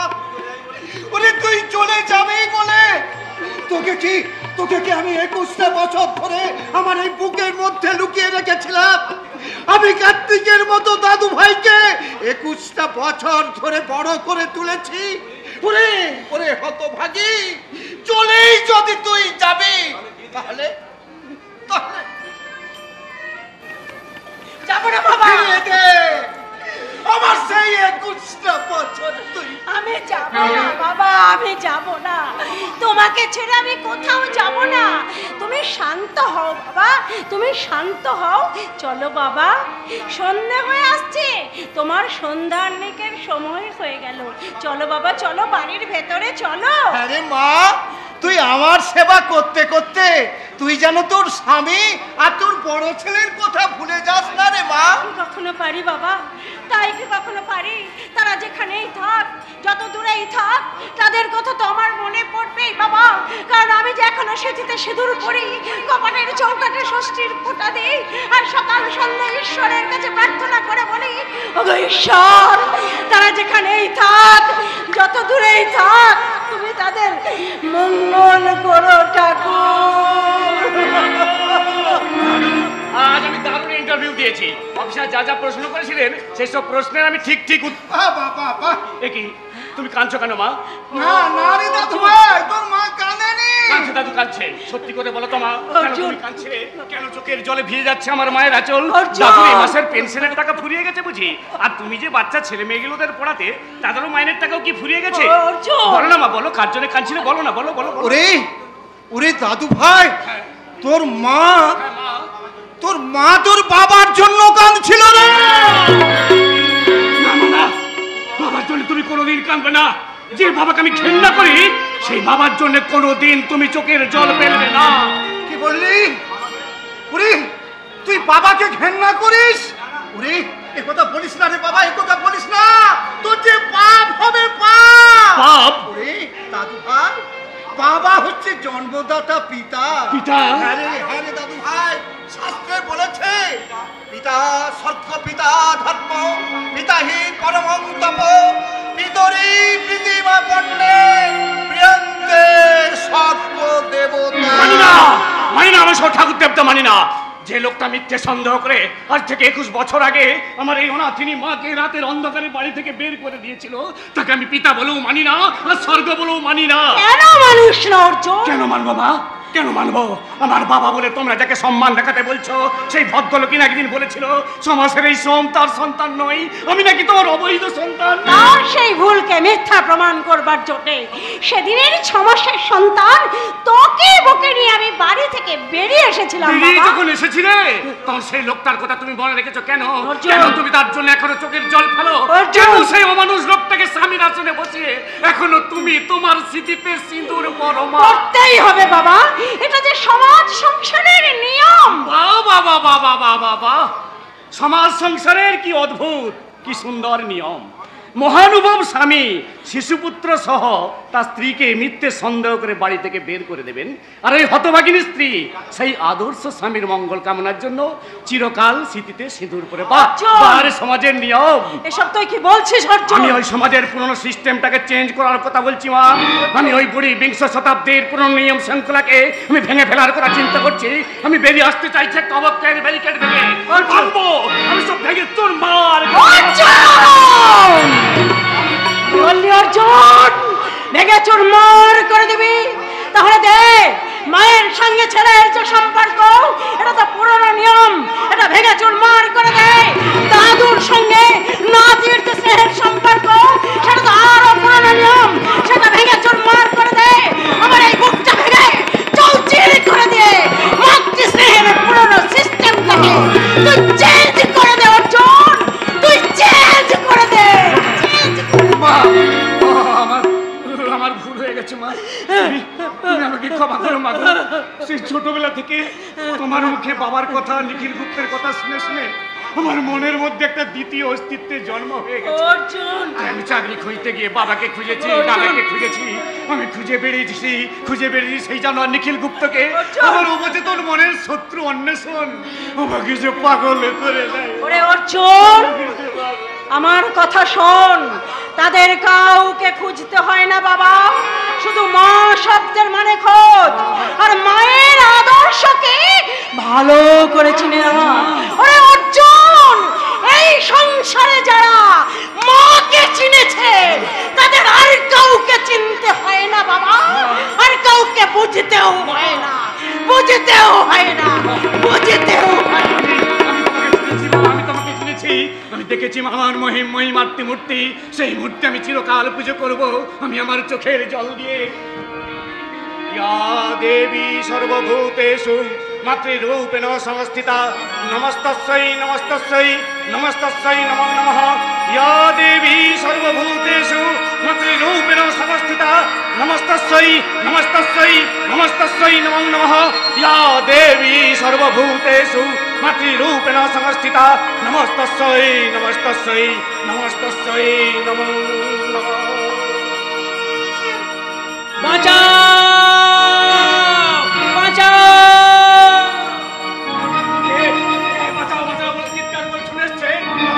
বিপদে পড়েছে, ভয় নেই, আমি আছি, আমি আছি, ভয় নেই। আমি তুমি কি হয়েছে তোমার? আমি ওই বস্তির ছেলে, 3 মাস হলো আমার বাবা মারা গেছে। এই 3 মাসের ঘর ভাড়া দিতে পারেনি বলে বস্তির মালিক গুন্ডা লাগিয়ে আমাকে বস্তি থেকে উচ্ছেদ করতে ঠিকই করেছে। তুমি বস্তিতে বাস করবে অথচ ভাড়া দেবে না, তা কেমন করে হয়? ভাড়া আমি কোথা থেকে দেব বলতে পারেন? মানে বাবা মারা যাবার পর আমি দুবেলা পেট ভরে খেতে পাই না। তোমার মানে? না, মা অনেক আগেই মারা গেছে। তোমার দাদা, দিদি, আত্মীয় স্বজন কেউ নেই, কেউ নেই এই পৃথিবীতে আমার ছাড়া, আর কেউ নেই। আমি একা অসহায়। তুমি?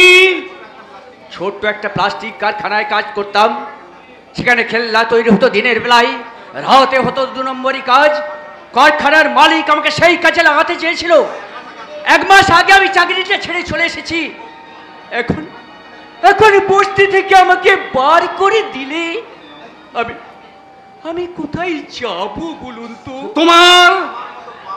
আমার মতো বাপ মামরা ছেলেদের ঘরে শত্রু, বাইরে শত্রু, আমাদের কি লড়াই করে জিতে নিতে হবে বেঁচে থাকার আশা?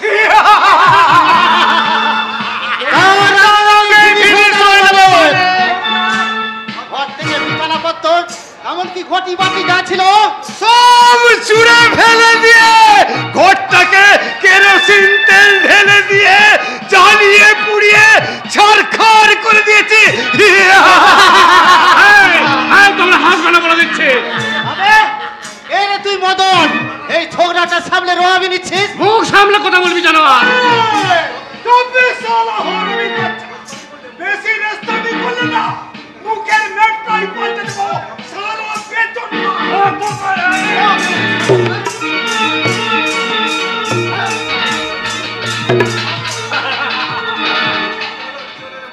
কি হলো রে?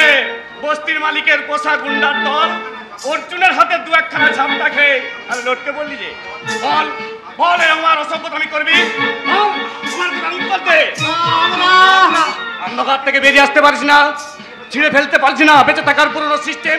বাম্মা হারাই ছেলেটাকে আমার মতো ভাই বলে বুকে টেনে নিতে পারিস না। সারা স্বর্গ লোক একাকার হয়ে গেল। এবার নরক গুলজার হয়ে যাবে।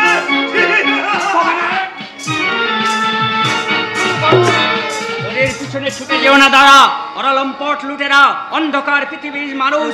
ওরা তোমাকে চিনে গেল, সুযোগ পেলেই ওরা তোমার হাত থেকে আমাকে ছিনিয়ে নিয়ে না যাবে। জয় না, তা ওরা পারবে না। অর্জুন যাকে ভাই বলে বুকে টেনে নিয়েছে সহজে কেউ তার ক্ষতি করতে পারবে না। দাদা, আমার মা আমাকে ওই শিক্ষাই দিয়েছে জয়। তোমার মা? হ্যাঁ চল জয় চল, আমরা মায়ের কাছে যাই। মায়ের কাছে গিয়ে মায়ের পায়ে হাত দিয়ে প্রণাম করে মায়ের আদেশ মাথায় নিয়ে আমরা নতুন পথে পা বাড়াবো। তারপরে সভ্য সমাজের কাছে চিৎকার করে বলবো, তারা রইল কপাল ভেঙে ফেল করলে লোপার রক্ত জমার শিকড় পাশা নেমে দিই। তারা রইল কপাল ভেঙে ফেল করলে লোপার রক্ত জমার শিকড় পাশা নেমে দিই। ওরে ওই তরুণ নিশান বাজার কর প্রলয় বিশান ধ্বংস নিশান করুন পাখির বেদি।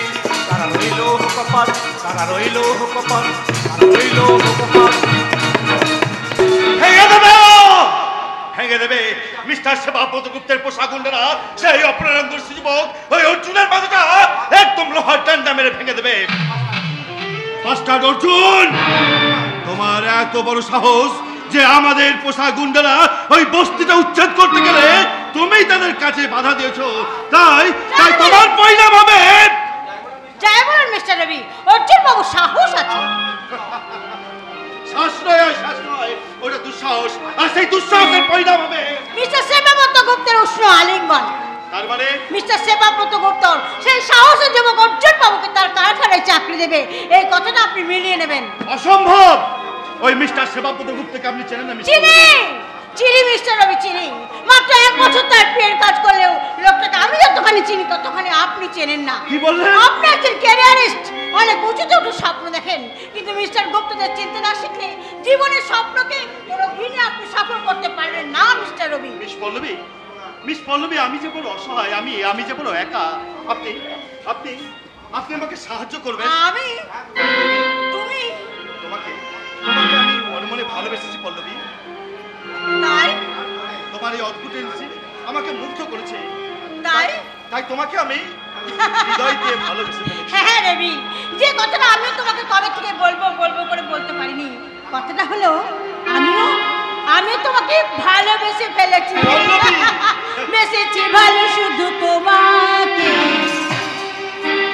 ভালোবাসি আজও তোমায়, বাসবো ভালো চিরদিন শুধু তোমাকে।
তুমি আর বলবেন না, কাল থেকে হঠাৎ ঠান্ডা লেগে গেছে। ঠান্ডা লেগে গেছে? তা লাগবে না ঠান্ডা, তা অফিসে যা গরম গরম হাওয়া চলছে, এদিকে সাহেব গরম, ওদিকে আপনারা গরম। বুঝতে পারছেন না, কোথাকারকে অর্জুন না ফরজুন জয় নামে ছেলেটাকে সাহেবের লোকের হাত থেকে ছিনিয়ে নিয়ে গেছে। তার উপর আপনাদের গোপাল গরুর পাল লয়ে যায় মাঠে, শিশুগণ দেয় মন নিজ নিজ হাসবেন না, হাসবেন না ম্যানেজার বাবু, আপনিও হাসবেন না দিদিমণি। ভালোবাসার বকবকম বাদ দিয়ে অফিসের কাজকর্ম সেরে ফেলুন, আর বাকি কাজটা লজে গিয়ে সেরে। চুপ করো। চুপ করেই তো ছিলাম, আজ কথাটা না বলে পাচ্ছি না। কি কথা, কি কথা? কি সরকারি অফিস আর কি বেসরকারি অফিস, সব অফিসেই আমাকে কাজের জন্য যেতে হয়। আবার সেখানে যে কি দেখি জানেন? কি দেখো তুমি, কি দেখো? জোড় মানিক, জোড় মানিক, আর কানে কানে শুনি বকবক কম কম, বকবক কম কম। আবার কেউ বলছে এই দুষ্টু, আবার কেউ বলছে এই শোনো, আবার মুখে কথা বলছে না গো, পায়ে পায়ে, নাকে নাকে, ঠোঁটে ঠোঁটে, আবার চোখে চোখে কথা বলছে। ছি ছি ছি ছি, আপনারা যদি এইসব করবেন তো কাজ করবেন আমরা? কাজ করুন কাজ। সাহেবের মেজাজ একেবারে টক খাই হয়ে আছে, আর আপনারা যদি অফিসের কাজ না করে এই সব করে বেড়ান, তাহলে অ্যাটম বোম বাস্ট হবে। এই গুপ্ত ব্যাপারটা যদি গুপ্ত সাহেব জানতে পারেন তাহলে? কোনো চিন্তা করো না পল্লবী, কোনো চিন্তা করো না। আমাদের এই গুপ্ত প্রেম এত সহজে ওই গুপ্ত সাহেবের কাছে গিয়ে পৌঁছাবে না। রবিবার দিন তোমার সাথে কিন্তু আমার আবার দেখা হবে। ওই বাবুঘাটে বেড়াতে গিয়ে তোমার সঙ্গে আমার অনেক কথা হবে। শুধু কথা হবে আর কিছু হবে না? হবেই তোমার সুইট ডার্লিং, হবেই তো। হবে? এখন নয়, ওই নৌকায় চেপে গঙ্গার ওই মাঝখানে গিয়ে আমি গাইবো। কি গাইবে? এত কাছে রয়েছো তুমি, আরো কাছে তোমাকে যে চাই, তুমি ছাড়া এমন আপন আমার যে আর কেউ না, এত কাছে রয়েছো তুমি, আরো কাছে তোমাকে যে চাই, তুমি ছাড়া এমন আপন আমার যে আর কেউ না। আমি কি গো তোমাকে ছেড়ে একা একা থাকতে পারি? সঙ্গী,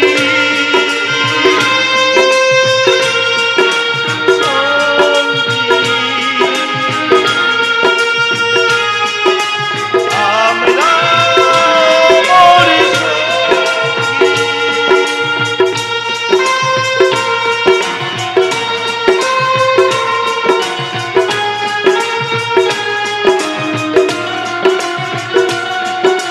যে জীবন ফুরিয়ে যেদিন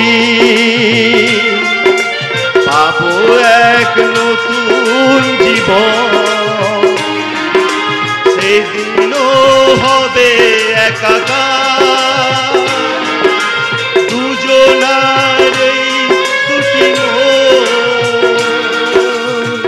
হৃদয়ে সব কবিতা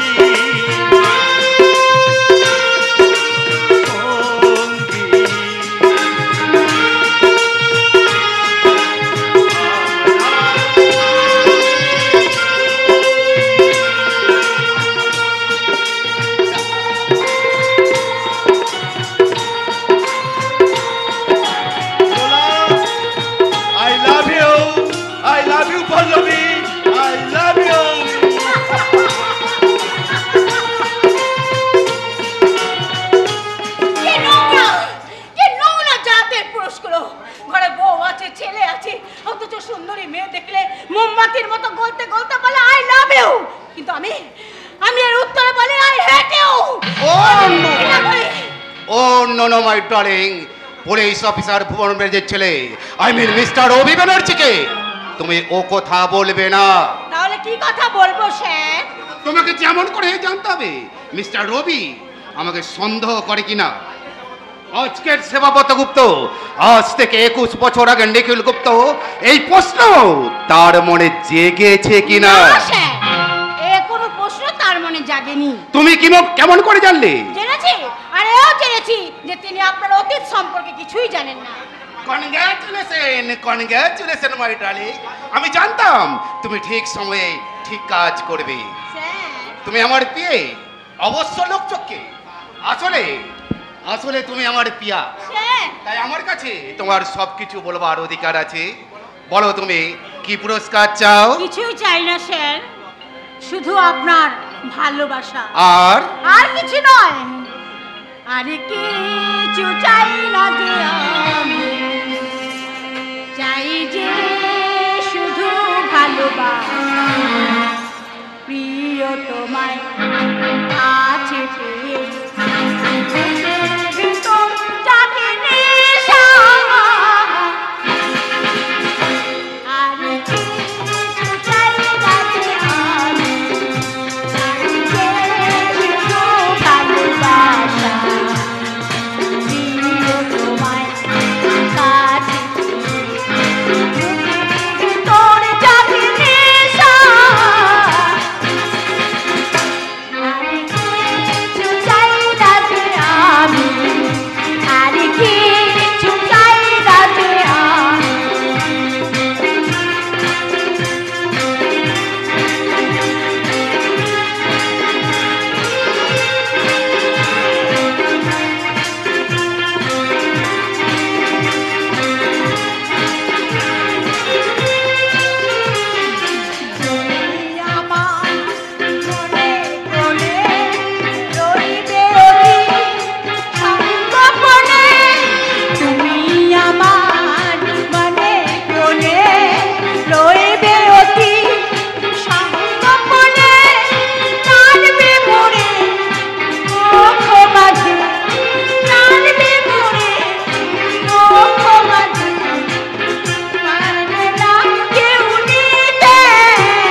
নেশা আমারও জাগে পড়লবে, নেশা আমারও জাগে।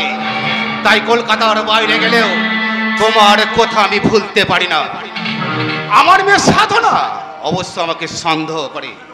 আমি বলি মা সাধনা, আমাকে ভুল বুঝিস না মা। তুই যেমন আমার মেয়ে, আমার বিয়ে পল্লবীও ঠিক মেয়ের মতো। ওই মতর গর্ত দিয়ে আজ থেকে 21 বছর আগে গিয়েছিলাম বোনের মতো ভারতের যৌবনের দাঁত বসিয়ে দিতে। কিন্তু ভারতের যৌবন আমি সেদিন চিবোতে পারিনি। ব্যবসার নেশায় সেদিন ব্যাপারটা ভুলে গিয়েছিলাম। কিন্তু যখন জানতে পারলাম আজকের বেকার বাউন্ডুলে ভুবন ব্যানার্জি জবরদস্ত পুলিশ অফিসার হয়েছে, তখন আমি কায়দা করে তোরই বড় ছেলে রবিকে আমার হেড অফিসে চাকরি দিলাম। আর সেদিন ছিল 1 মে। আরে ইয়েস কামিন। আরে সাধনা, কি ব্যাপার মা, হঠাৎ অফিসে চলে এসেছিস? তোর টাকার দরকার বুঝি?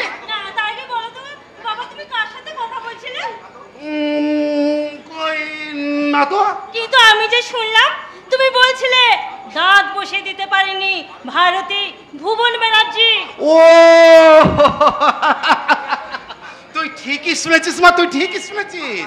আসলে জানিস মা, কাল রাতে একটা যাত্রার নাটকের বই পড়ছিলাম, ওই নট্য কোম্পানির স্বর্গের পরে স্টেশন।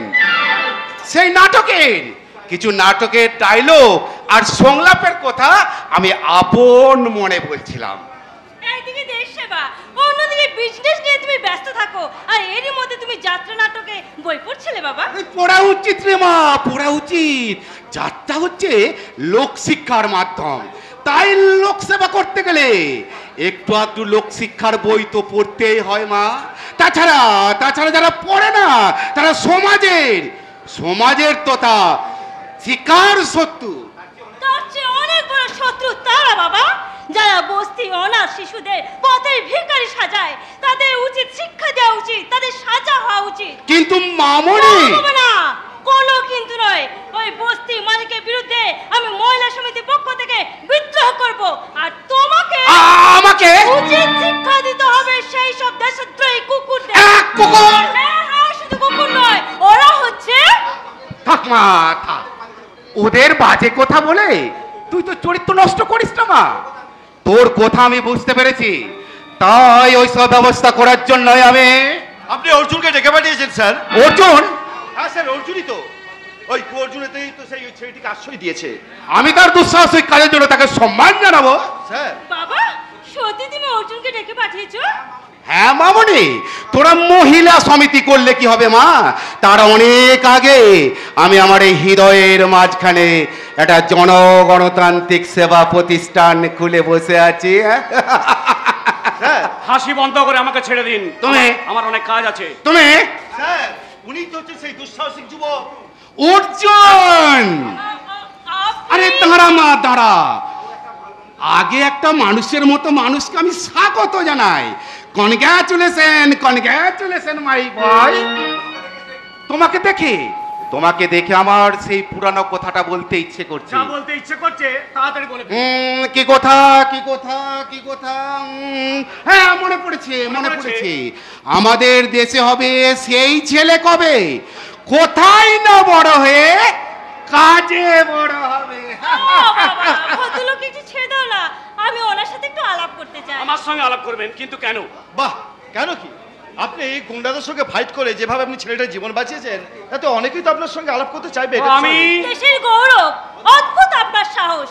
মহিলা সমিতির পক্ষ থেকে আমি আপনার হাতে হাত মেলাতে চাই। এই হাত যার তার হাতের সঙ্গে মেলে না, কারণ জীবন জ্যামিতির কোনো সরলরেখাই এখনো কোনো সরলরেখা টানতে পারেনি। সেই জন্যই বুঝি বেকারত্বের ত্রিভুজের মাঝখানে দাঁড়িয়ে বিন্দুকে সিন্ধু ভাবছে। আপনি কি করে জানলেন যে আমি বেকার? আমি জানি যাদের কাজ নেই তারাই ভালো কাজ করে। রাইট। বাবা, আমার অনুরোধ, তুমি আদর্শ ইয়াং ম্যানকে তুমি তোমার কারখানায় একটা কাজ দেবে। সাধনা দেবে। Mister Banerjee, Yes, ma'am. আজ আপনি ওনার নাম ঠিকানা লিখে আজ অ্যাপয়েন্টমেন্ট করে আমার বাবার দেশ সেবার কাজ করা হাতকে শক্ত করতে সাহায্য করুন। মা আমার সাক্ষাৎ জগদ্ধাত্রী আমার মনের কথা বুঝতে পেরে নিজের মুখে সেই কথাটি বলে গেলেন। মিস্টার রবি ব্যানার্জি, Yes, sir, yes, তুমি আজই এই দুঃসাহসিক যুবককে আমার কোম্পানিতে অ্যাপয়েন্টমেন্ট দাও। আপনি সত্যি বলছেন স্যার? জীবনে আমি কখনো মিথ্যা কথা বলিনি ইয়াংম্যান।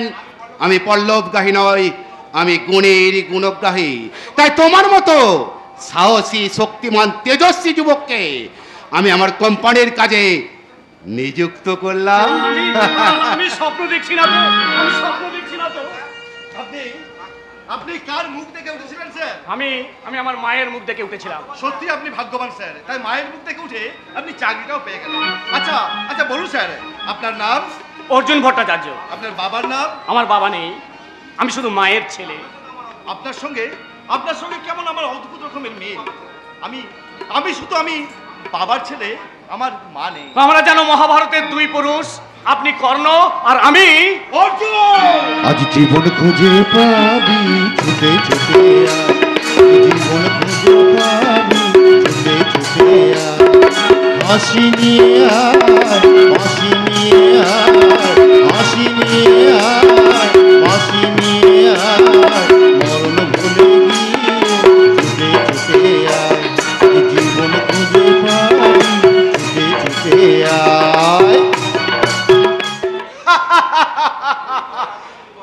যুগের আদর্শ যুবক অর্জুন ভট্টাচার্য তাহলে দেখছি অভিমন্যের বদলে নিজেই সেবাব্রত গুপ্তের চক্র বয়ে প্রবেশ করলা। না প্রবেশ করে উপায় ছিল না স্যার। আস্তে সঞ্জয়, আস্তে কথা বলো। কেন স্যার?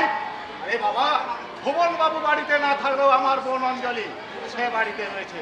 কথাটা শুনতে পেলে ভুবন বাবুকে বলে দেবে। তাহলে কি স্যার কলিযুগের ভীষ্ম ভুবন বাবুকে আপনি লাইন আনতে পারলেন না? একদম ডিস্টার্ব করে না সঞ্জয়। এখন বলো তো, মিস্টার গুপ্ত সাহেবের কাজটা কমপ্লিট করে দেওয়ার পর আমার কত শেয়ার থাকবে? 25,000। মাত্র 25,000 টাকা?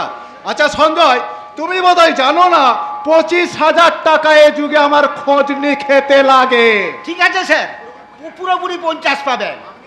আপনি শুধু সেদিন বড়বাবুকে একটু আটকে রাখবেন। তাহলে টাকাটা কখন পাবো? রাত 8টায়। 8টায়?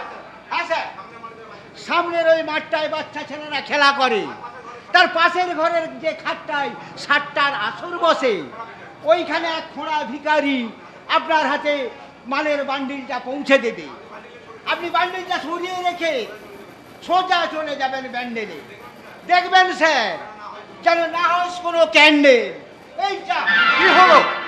ছিঁড়ে গেল স্যান্ডেল। রাস্কেল, থেকে এইভাবে আমাকে আরো কয়েকবার 50,000 টাকা জোগাড় করতে হবে, তবেই না আমি বাড়িটা কমপ্লিট করতে পারবো। আর বাড়ি কমপ্লিট হয়ে গেলেই গাড়ি, আর গাড়ি হয়ে গেলেই নারী। সিনেমার হিরোইনের মতন সুন্দরী সুন্দরী নারী চাই। কি বললে গোপাল?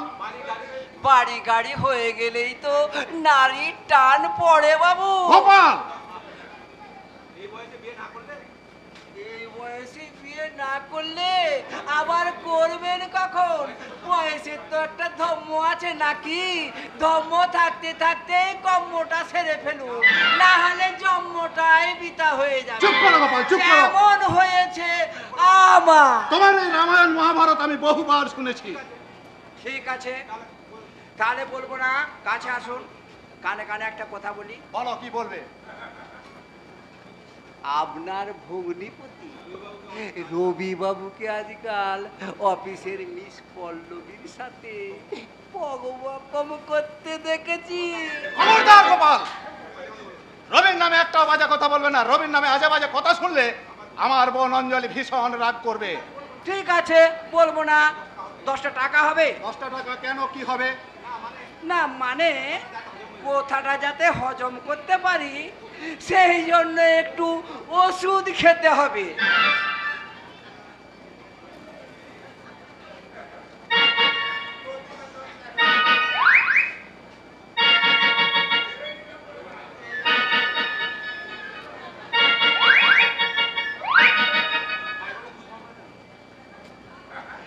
তাই বলে এইটা ঘুষ ভাববেন না। ঘুষ কথাটা শুনলে আমার মাথায় আগুন জ্বলে যায়।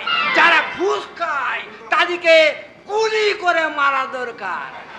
আমি কিন্তু ঘুষ খাই না, বুঝলেন?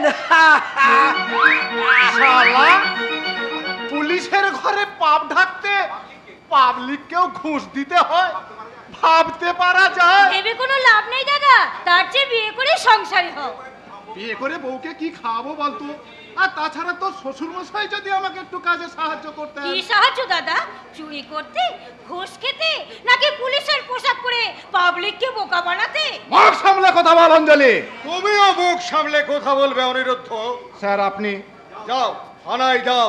বোন ভগ্নিপতিদের বাড়িতে আড্ডা মারার জন্য সরকার তোমার গায়ে পুলিশের পোশাকটা পরিয়ে দেয়নি। স্যার, আপনার সঙ্গে আমার একটু দরকার ছিল। আমি ওসি, থানার ইনচার্জ, একজন সাব ইন্সপেক্টরের কথা আমি থানাতেই শুনবো, বাড়িতে নয়। ঠিক আছে স্যার, ঠিক আছে, থানাতেই শুনবেন, আমি থানাতেই বলবো। তবে মনে হয় স্যার একটু ভুল হয়ে গেল, কারণ আমি শুধু সাব ইন্সপেক্টরই নই, আমি আপনার ছেলের সম্বন্ধীয় বটে। আর ওই বাকি কথাটা থানাতেই বলবো। বৌমা, সত্যি কি আমি ভুল করে না ফেললাম? বাবা, আপনি কোনো ভুল করেননি। তাহলে শোনো বৌমা, আমি বাড়িতে বাবা, থানায় পুলিশ, আমার একটা চোখ বাবার চোখ আর একটা চোখ বাঘের। তাই তুমি তোমার দাদাকে সাবধান করে দিও, আর আমিও সাবধান করে দেব আমার ছেলে রবিকে। বাবা, এখন কি আপনার অফিসের ওভারটাইম চলছে মিস্টার রবি ব্যানার্জি? না মানে আমি এত রাত পর্যন্ত তুমি কোথায় ছিলে? আমি জিজ্ঞাসা করছি বাবা, আপনি ভেতরে চলুন। ভয় কি বৌমা? ভয়ের শেকল পরে নারী প্রগতি এগোতে পারে না। নারী হয়ে জন্মেছো বলে তুমি তো কোনো অন্যায় করনি বাবা। আমার সামনে দাঁড়িয়ে তুমি তোমার স্বামীকে জিজ্ঞাসা করো, মানুষ যদি এত রাত পর্যন্ত বাড়ির বাইরে থাকে তাহলে ঘর বেঁধেছে কেন? কি গো, আমি জিজ্ঞাসা করছি বাবা, জিজ্ঞাসা করছি কি গো, এত দেরি হলো বুঝি? সেই কৈফিয়তকে আমি তোমাকে দেবো? হ্যাঁ, দিতে হবে, কারণ তুমি ওকে অগ্নি সাক্ষী করে বিয়ে করেছো। অগ্নি সাক্ষী করে বিয়ে করেছি বলে আমি সমস্ত কিছু দাসখত বা আমার মাথাটা ওর কাছে আমি বিক্রি করে দিই। বিয়ে করে বউ টাকার বান্ডেল নয় যে সেই টাকায় আত্মবিক্রি। অঞ্জলি, কিন্তু নারী পুরুষের একে অপরকে আত্মদান করাটাই হচ্ছে বিয়ে। ওইসব পুরনো যুগের কথা এই যুগে বলে চলে না বাবা। মার্চেন্ট অফিসের বড় বাবু মিস্টার রবি ব্যানার্জি, তাহলে বলুন, এই বাবাটাও তো পুরনো। এই পুরনো বাবা নতুন যুগে চলে না। চলে কি চলে না ওটা আপনি চিন্তা করুন। না বাবা, চিন্তা করবেন না, চিন্তা তোমাকেই করতে হবে, কারণ তুমি এখন বাবা হয়েছো। অঞ্জলি, আমি শুধু চিন্তা করে পাই না, এমন দেবতার মতো যার বাবা তার এমন ছেলে হয় কি করে? ছি ছি ছি ছি ছি। শুনলেন বাবা, শুনলেন অঞ্জলির কথাগুলো আপনি শুনলেন? এরপরও আপনি শুনে হাসছেন। তোর মা থাকলে কান্তরে হতভাগা, আমি তো পুরুষ মানুষ, তাই কাঁদবো কি করে? কিন্তু ভবিষ্যতে আপনাকে যে কাঁদতে হবে বাবা। রবি, রবি বলে আমি রবিবার নই, আমার জীবনে কোনো ছুটি নেই। আমি ওই দেয়ালে টাঙানো ক্যালেন্ডারের মতো সপ্তাহে একটা লাল ঘর হয়ে বেঁচে থাকতে চাই না। তাই আপনি যেখান থেকে শেষ করেছেন আমি সেখান থেকে শুরু করতে চাই। হিসাব মিলছে কই? কি করে মিলবে? ইন্দ্রপ্রস্থের অর্জুন ওই পোস্তা বাজারের কাছে বাসা নিয়েছে, খবর দিয়েছেন? খবরের কাগজে পড়েছে। এবার মারামারি লেগে পড়বে। কিসের মারামারি? রাজনৈতিক মারামারি। কাকে নিয়ে? ওই সাহসী যুবক অর্জুনকে নিয়ে। কেন? দক্ষিণপন্থীরা বলবে অর্জুন আমাদের, আর মধ্যপন্থীরা বলবে অর্জুন আমাদের, বামপন্থীরা বলবে অর্জুন আমাদের। অবশেষে ওই মধ্যপন্থী কুন্তি মায়ের দল খুন্তি হাতে নিয়ে কাঁদতে শুরু করবে। বিবেক বাবু, হাসবেন না। আপনি আমাকে একটু ভাবতে দিন। কি ভাবছেন? আমার হারিয়ে যা ছেলে সোমনাথ যদি অর্জুন হতো, কিংবা অর্জুন যদি আমার ছেলে হতো, গর্বে অহংকারে বুকটা আমার কানাই কানাই ভরে যেত। ছোট্ট বাচ্চা সোমকে নিয়ে ভারতী যে কোথায় হারিয়ে গেল, আমি তাদের কত খুঁজলাম, কিন্তু কোথাও তাদের দেখা পেলাম না। আর যাই হোক, ওই বারানবতে পুড়ে মরেনি। ভিক্ষে করে জীবন চালাচ্ছে, কিংবা ঝিগিরি করে বাচ্চাটা বেঁচে আছে কি মরে গেছে, কোথায় আছে, কেমন আছে, আপনি খুঁজুন, আপনি ভাবুন। আমি ততক্ষণ দেখে আসি তারা কোথায় আছে। তবে আপনাকে বলবো না, আপনাকে জানতেও দেব না। আপনি ভাবুন, অনুসন্ধান করুন। বিবেক বাবু, আপনি তাদের যদি খুঁজে পান তাহলে তাদের কাছে গিয়ে বলবেন আমি তাদের ভুলিনি, আমি তাদের ভুলতে পারি না।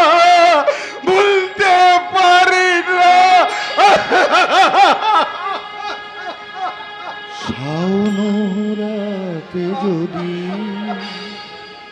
স্মরণে আসে মোরে, ঝড় বহে নয়নে বাড়ি ঝরে শাওন রাতে যদি স্মরণে আসে মোরে বাহিরে ঝড় বহে নয়নে বাড়ি ঝরে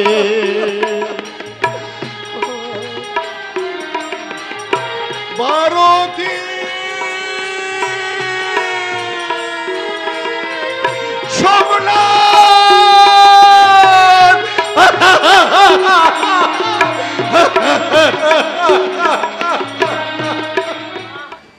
পারি না পারি না আর আমি পারি না নিজের প্রশ্নের উত্তর দিতে দিতে দেখো মন আমার ক্লান্ত হয়ে পড়েছে, মাথায় অসহ্য যন্ত্রণা, জ্বরে গা পুড়ে যাচ্ছে। বলো ঠাকুর বলো, আর কতদিন এমনি করে নিজের মনের সঙ্গে নিজেকে যুদ্ধ করে বেঁচে থাকতে হবে? বলো বলো বলো ঠাকুর বলো। তুমি এভাবে কাঁদছো কেন মা? এভাবে কান্নাকাটি করলে ওষুধে যে কোনো কাজ করবে না। না না, আমি তো কাঁদিনি বাবা জয়। কাঁদবে কেন? তুমি তো হাসছিলে। দাঁড়াও, দাদা আসুক, আমি সব বলে দেবো। না বাবা জয়, অর্জুনকে তুই এ কথা বলিস নি বাবা। যদি বলিস তাহলে বলবি মা ঠিক ঠিক ওষুধ খাচ্ছে, তাই মায়ের জ্বরটাও আজ কমে গেছে। কমে গেছে কি বেড়ে গেছে দেখি? হ্যাঁ করো তো। ও মুখে থার্মোমিটার দেবো। দে দেখি। তুই বড্ড বেশি জ্বালাতন করিস বাবা। হ্যাঁ হ্যাঁ, আমার মা ঠিক একই কথা বলতো। রাগ করিস না বাবা, শুধু ওষুধ খেলেই মনের রোগ সারবে না। আমার যে মনের অসুখ করেছে, পৃথিবীর সব মায়েদের বোধহয় মনের অসুখ করে, তাই না মা? হ্যাঁ বাবা জয়, সে অসুখ ডাক্তারেরা ধরতে পারে না, ধরতে পারে তার সন্তানেরা। পর্দাকে তুমি ভুলতে পারোনি, তাই না মা? ওসব কথা বাদ দিয়ে জ্বরটা দেখে থার্মোমিটারটা তাড়াতাড়ি রেখে আয়, তাহলে অর্জুন যদি এখন এসে দেখতে পায় তাহলে বলবে এ কি মা, তোমার জ্বর হয়েছে? হুকুম না মামা, মানে লুকোতে চেও না মা, লুকোতে চেও না। অতীতকে যেমন তুমি তোমার জীবনের আড়ালে লুকিয়ে রেখেছো, তেমনি করে সুখের আড়ালে তুমি তোমার অসুখটাকে লুকিয়ে রাখতে চেও না। অর্জুন, তোমার শত কষ্টের বোঝা তো আমি মাথায় করে বইছি মা, তবু কেন তোমার এত দুঃখ? কিসের তোমার এত দুঃখ? সে তুই বুঝবি না রে বাবা। আমি ঠিকই বুঝবো মা, আমি ঠিকই বুঝবো, তাই তুমি বুঝবে না। তাই আমাকে লুকিয়ে লুকিয়ে তুমি দাদার কথা ভেবে ভেবে এখনো চোখের জল ফেলবে, এখনো তুমি তোমার স্মৃতিতে সিঁদুর পরবে। হ্যাঁ পরবো, আমি যতদিন বেঁচে থাকবো আমি ততদিন স্মৃতিতে সিঁদুর পরবো। মা ততদিনই চোখের জল ফেলবে যতদিন না বর্দা মায়ের কাছে ফিরে আসে। আই জয়, তুই উল্টো পাল্টা কথা বলে আমার মাথা গরম করে দিস না তো। যা তুই এখান থেকে যা। ঠিক আছে, আমি আসছি। চলো মা চলো, তোমার কাছে আমি একটা ভালো ডাক্তারখানায় নিয়ে যাবো মা। চলো চলো। না রে দাদু ভাই না, ওরে তোর মাকে আর ডাক্তারখানায় নিয়ে যেতে হবে না রে। আমি ওষুধ নিয়ে এসেছি। ওষুধ? কোন ডাক্তারের ওষুধ? হ্যাঁ রে দাদু ভাই, পৃথিবীর মধ্যে সব থেকে বড় ডাক্তার, বড় ডাক্তার সেই মা কালীর আমি ওষুধ নিয়ে এসেছি। কালী দাদু, আমি আদ্যা শক্তি মা মহামায়া মা কালীর পুষ্প নিয়ে এসেছি রে। এই পুষ্প তোর মায়ের মাথায় স্পর্শ করলে তোর মায়ের সব অসুখ ভালো হয়ে যাবে।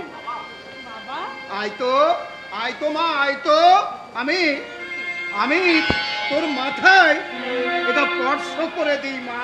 মানি না, আমি সব ঠাকুর ডাক্তার সব মানি না। কি বললি? তুই মানিস না? মানি না। চেয়ে দেখ রে হতভাগা, চেয়ে দেখ আমার মাকে সিঁদুর পরে সাক্ষাৎ জগদ্ধাত্রীর মতো লাগাচ্ছে। দাদু, তোমার ওই জগদ্ধাত্রী মনে হওয়া মায়ের স্মৃতি থেকে সিঁদুরটা তুলে না নেওয়া পর্যন্ত মায়ের অসুখটা ভালো হবে না।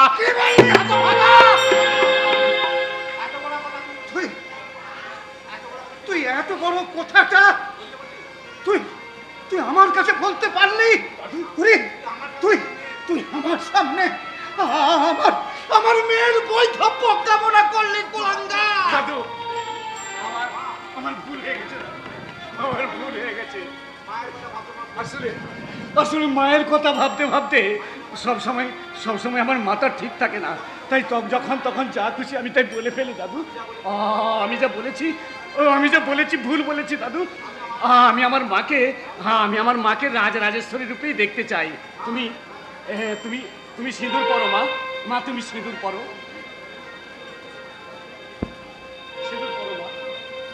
সিঁদুর পরো মা, সিঁদুর পরো, আলতা পরো মা রাঙা পায়ে, হাতে পরো মা এ অতির শাখা, আমি তো চোখ ভরে দেখিছে। সিঁদুর পরো মা, সিঁদুর পরো, আলতা পরো মা রাঙা পায়ে, হাতে পরো মা এ অতির